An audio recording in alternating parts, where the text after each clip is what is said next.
Ko'zim sendan boshqasini ko'rmas.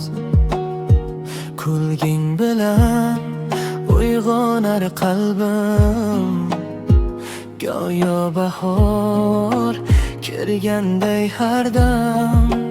Qo'llaringni tutsam mayin, dunyo go'yo bo'lar yorqin. Bir qarashing yetar menga, sevgi yashar yuragimda. Sen bilan osmonam yaqin, sen bilan yuragim sokin. Har nafasim aytar sekin, seni sevaman. Sen bilan rangli bu olam, sensiz xira barcha alam. Qalbim faqat seni tanlar, ey mening sevgim.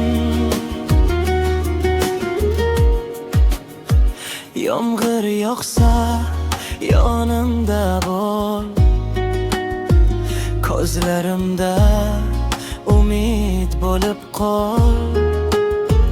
Birga yursak uzoq yo'llarda, baxt yashirin bizning qo'llarda. Vaqt o'tadi o'zgarmaydi, bu muhabbat so'nib qolmaydi.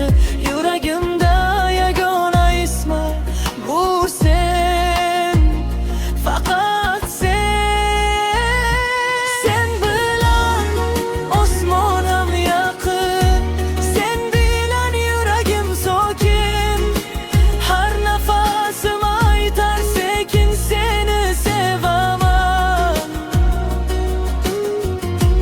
Sen bilan rangli bu olam, sensiz xira barcha alam.